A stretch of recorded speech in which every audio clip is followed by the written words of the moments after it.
Kid Rock sucks. He's a sucky person that sucks at thinking and being a person, and today we're going to talk about it. You may know him as the beer-drinking, gunslinging, say-whatever-he-thinks cowboy king of the trailer parks of Detroit somehow, but would you be surprised to hear that's not the full story?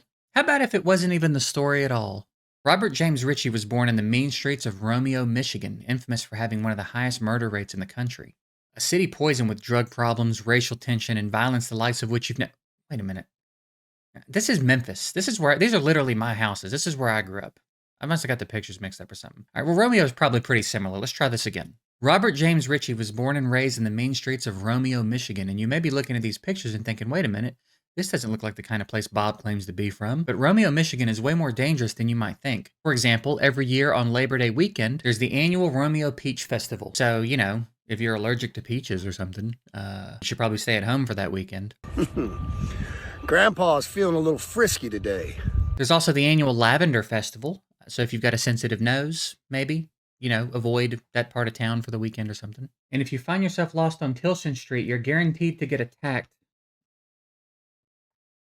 With a sense of community and holiday spirit due to the fabulous Halloween decorations and neighborly love in the air. Yeah, maybe it's the pumpkins.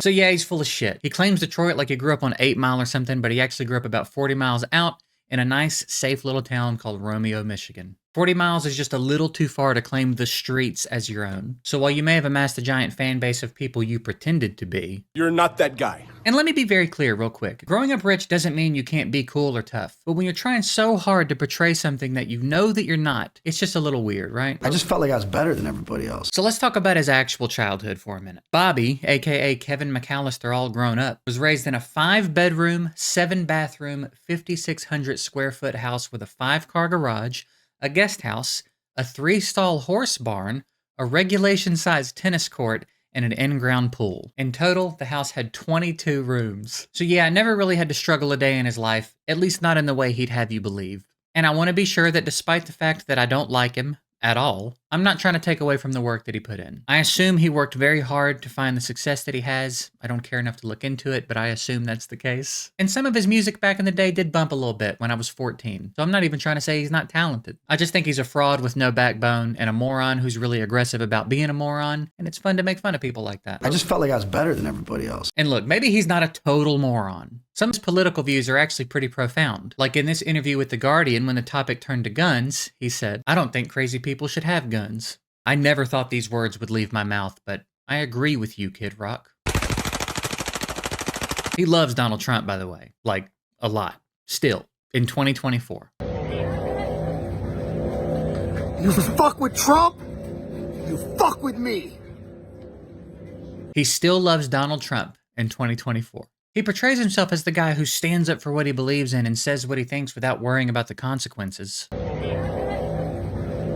When in reality, he's a spineless grifter whose opinions are pretty much available to the highest bidder. He only likes Donald Trump because it serves him. Most Donald Trump fans are likely to be Kid Rock fans, and you can interpret that in any way that makes you feel best about it. If at any point it seemed like it would benefit him or make him more money to be anti-Trump, rest assured he'll make the switch. Fuck Trump. Remember when Bud Light did a brand deal with Dylan Mulvaney, a trans woman, and that confused Robert's smooth little caveman brain, so he threw a hissy fit and shot his guns at a few cases of their beer on social media?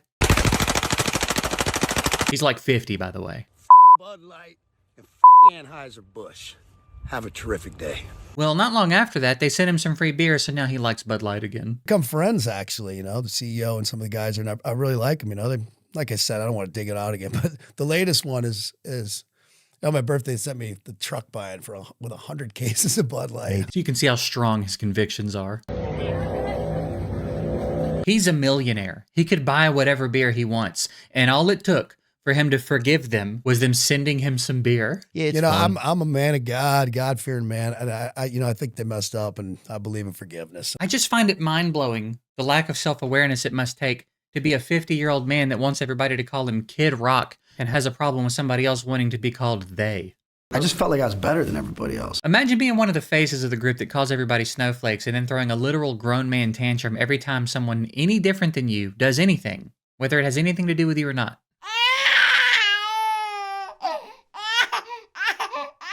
He went on Joe Rogan's podcast to talk about the controversy, just to let everybody know how truly unbothered he is by the whole thing. We'll bring Man, some. I was just having fun, to be honest with you. Yeah, the tears in your eyes really conveyed how amused you were by it all.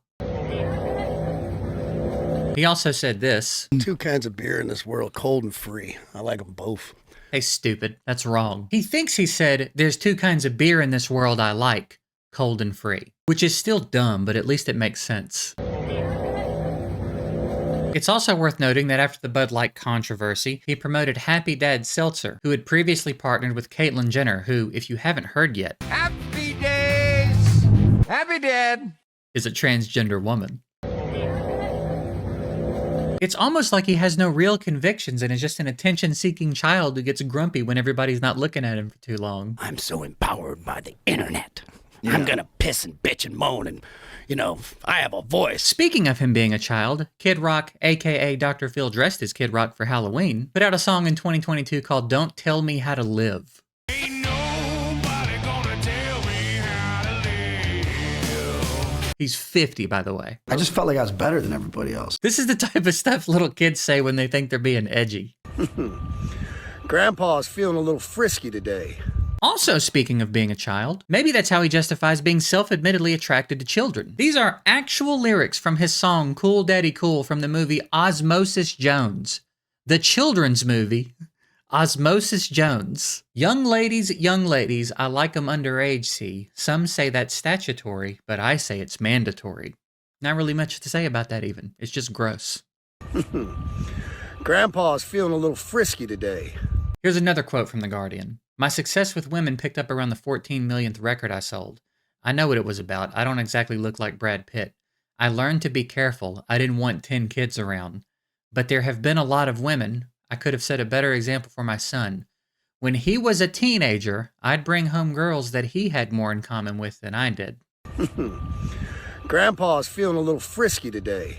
Anyway, I don't reckon I'm going to stick around and beat a dead horse. Who am I, Kid Rock? Nobody gonna tell me how to live. I appreciate you guys watching this video. I hope you got a kick out of it. I know it's a little different than what I usually do, but I'm kind of sick of seeing 50-year-old minor attracted Kid Rock all over my social media feed. So I figured we would just talk about it at least. Again, I hope you enjoyed it. Let me know what you think about it. A big shout out to my Patreon. I love you guys. I appreciate you supporting what I do over here, and I'll see you in the next one.